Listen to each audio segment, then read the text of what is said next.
Hi everyone, so I thought I would start a beginner series on my channel, just sort of talking about all the things you need to know as a beginner, like foundations, how to apply them, just every single aspect of a makeup, to do a full face makeup, but simple and dumbed down for the new beginners. So today I'm just getting my hair and my face for when I do the makeup. Today we're doing foundations, so I have my little drawer here of foundations and I'm just really quickly going to go through them. So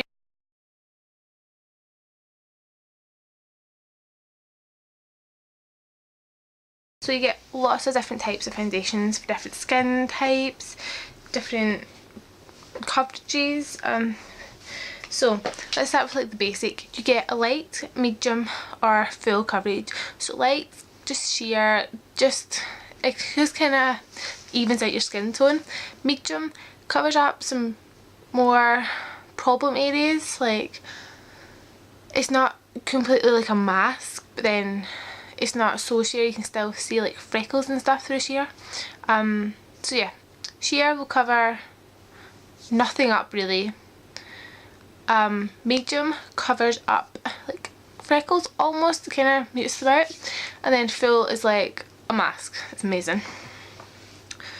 So yeah, that's the three types you can get. You can also get them for dry skin, oily skin, all that kind of stuff. So if you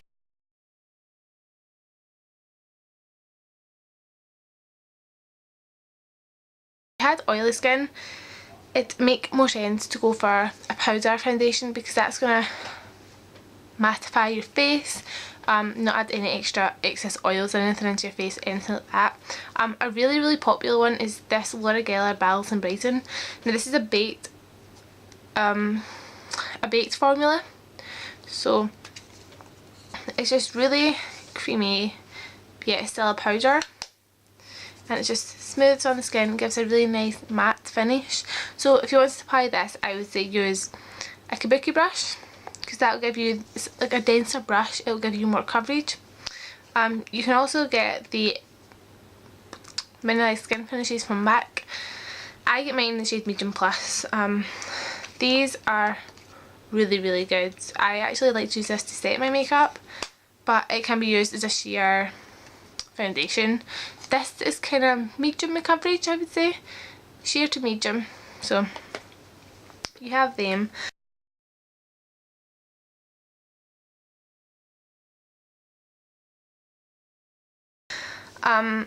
If you had dry skin, I would definitely recommend a cream based foundation.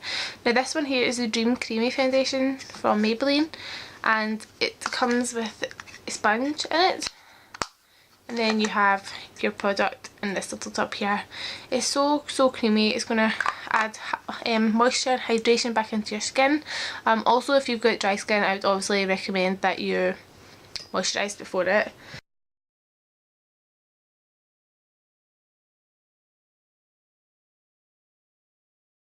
For older skin, more mature, there's three here that I would definitely recommend, and then I have some just miscellaneous ones that kind of everybody can use. So we have the Clarins True Radiance foundation. This is light reflecting. This is light reflecting, so it's going to give you that glow back to your skin and make you look more youthful, more awake, and yeah, I know my mum used to like this, but she moved on to the Laura Geller and now she likes Estee Lauder, so she moves about a lot.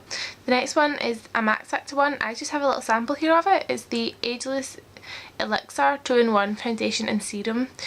Now, using a serum can sometimes be such a difficult step in your skincare to remember, but having it built into your foundation is just, it's like two birds with one stone kinda. So that's really good. And then you also have the L'Oreal Visible Lift, which has serum inside it as well.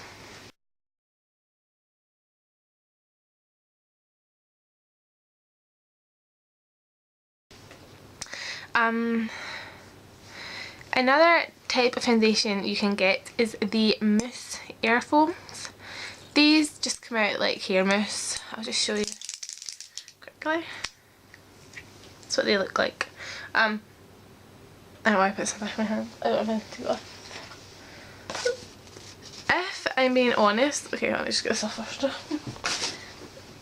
If I'm being honest here, I really don't like them. I never use it. I never gravitate towards it. It's just not for me.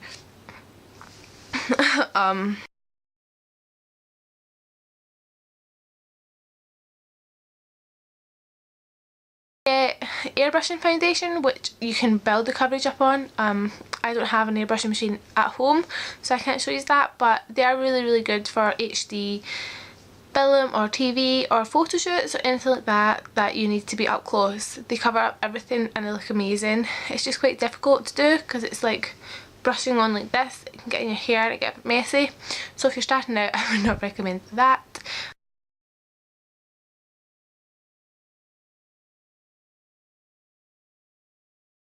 I have two different MAC ones here and I'm going to compare them because I know starting out a lot of people think, oh, I really want to try MAC, I really like it, I've heard a lot of people talking about it and I want to see if I like it. So I have Studio Fix Fluid and Studio Sculpt. Both have SPF foundation, SPF 15 in them. SPF honestly in a foundation I don't like that much. I don't see the big deal about it. Like, I know you need the sunscreen and all that, but on a day-to-day basis it's fine, but if you're, for me, like if I do a photo shoot I would stay clear of SPFs because they give a white reflecting back to the camera. So if I used one that matched her perfectly, then they went and took a photo, she might look a bit like ghostly, washed out on her face. That's why. So Studio Sculpt, this is actually a gel formula which I used to love. And it's really thick, really good coverage. It's here, and I am NC20 in MAC and everyone, and you can see the coverage is amazing for this. It's just, for me, I would say this is better for dry skin because it is a gel, it's really hydrating. It kind of slides on my skin a bit because I don't have dry skin, but I would recommend this for dry skin. The Studio Fix Fluid, however, I would recommend for nearly everybody. This just, because it's a liquid, I love liquid foundations, it's my favourite type, or cream, I like the cream ones as well. This just goes on lovely, it stays on for ages and it just looks really good. I don't find this slides or goes patchy on me, so.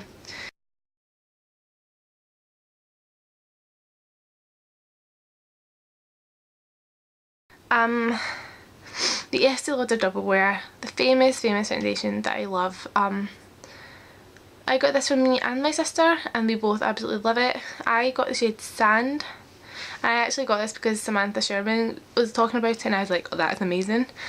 This is really good for any skin type except dry, because this is such a long wearing makeup. It's a stay in place makeup, it says. And although I said like this won't last, this does last, and I have worn this out sometimes and I know it's really bad. I went to sleep in it and woke up and I still like had it on my skin a little bit. It kind of looked like in the morning what this would look like at night, if that makes sense. But if you have really bad acne skin, this will cover everything up. This will be really good for your spot prone skin and all that. Not young people, don't go towards this. Maybe like late teens I would suggest using this. Late teens to early 50s, depending on how your skin goes. If you have really bad wrinkles, don't go for this. There's an Estee Lauder one that my mum uses. She doesn't have wrinkles or anything, but it's like a uplifting one and it's amazing for mature skin.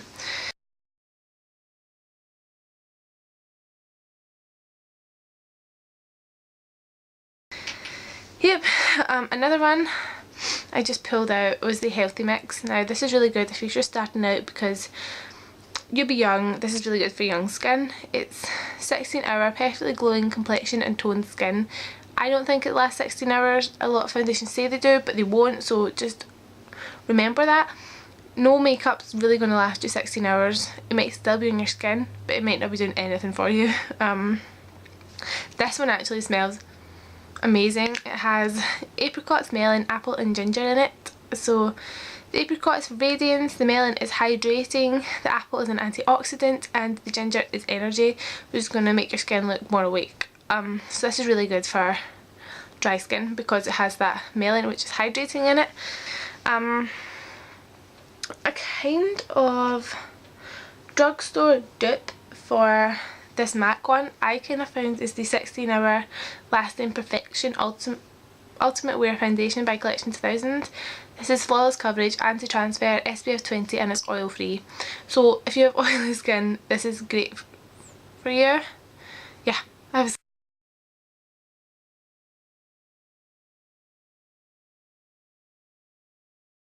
to brushes. So foundation brushes, I know this one's green, just excuse that. You can use a sponge, you can use a beauty blender, which is just a sponge but you wet it. It's amazing. I have actually lost mine so I can't show you, but I really like it. You can use just like a wedge, a sponge wedge. They're cool as well. You can use anything you want. Anything that works for you is fine. I have like 3 examples here that I want to show you that I can really think are accessible for everybody. So the first one is the bog standard kind of paintbrush looking one.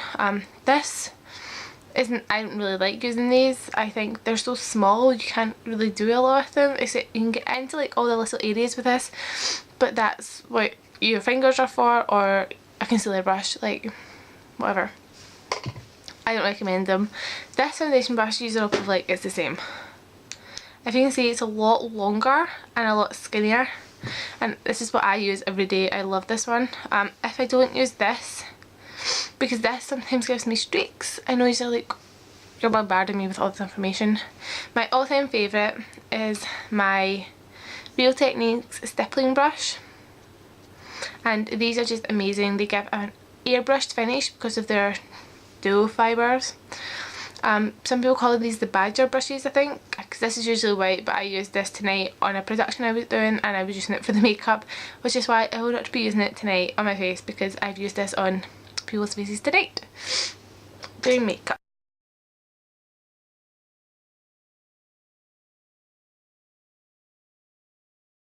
I got my foundation, I got my brush.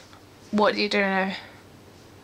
So you want to take it, shake your foundation up, because sometimes, so shake it up just to sort of get everything mixed in together. And I love using the back of my hand as a palette. You can use like something like this, just a base of a product. You can use a palette, whatever you need. So I'm actually going to show you quickly how you test your foundation.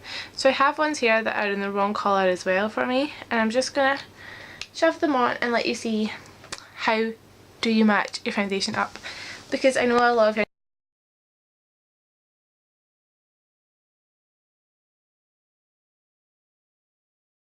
Okay, so my battery's just died on my camera and I can't find my backup one, so I'm sorry, I'm going to have to continue this on my webcam. I'm so annoyed. But anyway, I was just showing you how to match your foundation. So I just have some on the back of my hand. I'm going to just take it on my finger. You want to use your jawline here. This is where you match your foundation up to. Now I know you won't be able to see this really, but I will take photos and I will let you see the difference.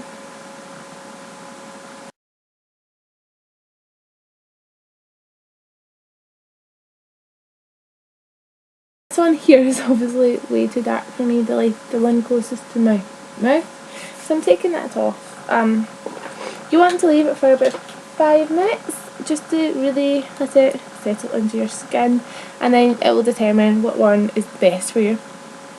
So now you determined your colour, determine the type of foundation you need, the coverage you want, all that kind of stuff. So now take it on your brush. I like to dip both sides in, and then I always start on my chin. It doesn't really matter where you start. You can sweep.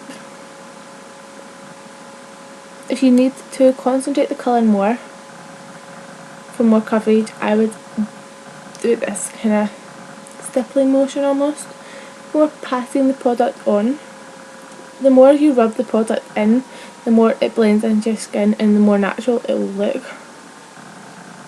So just pop that on. I kind of like to start in the centre of my face like this, because this is where you want to start, where the most coverage will probably be, and I like to go underneath my eyes as well.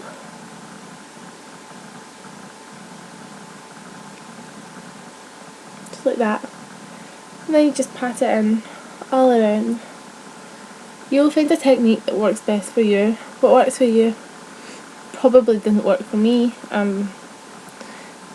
Every person, like when I'm in college and I see everyone doing their foundations, everybody does it differently. There's not one set way in how to apply a foundation.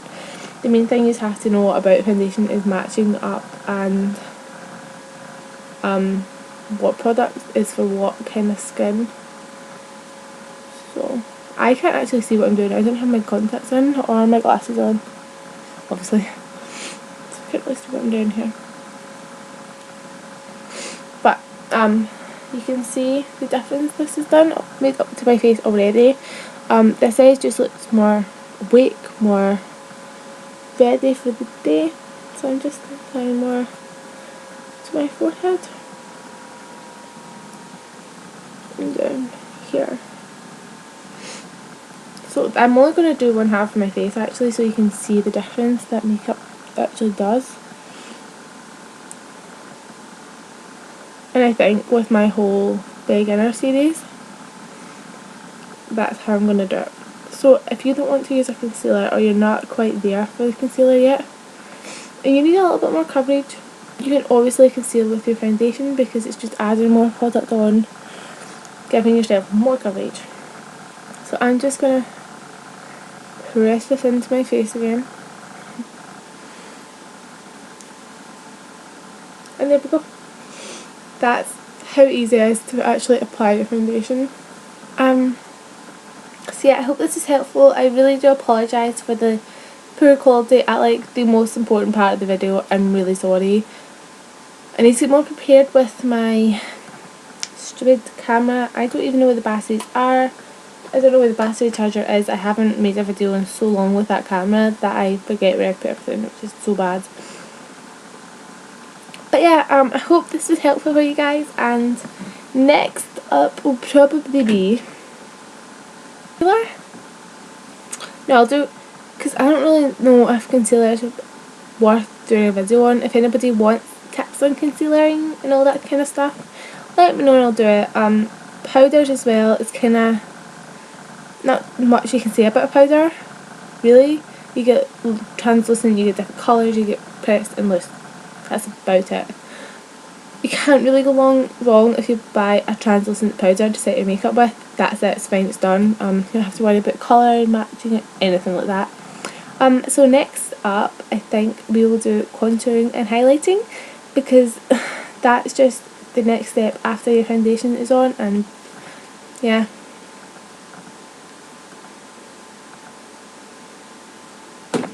So yeah, I hope this is helpful for some of you. If I help one person, that's fine, because I hope you guys really enjoyed this, and I'll see you all maybe tomorrow. I'll see you all really soon. Bye.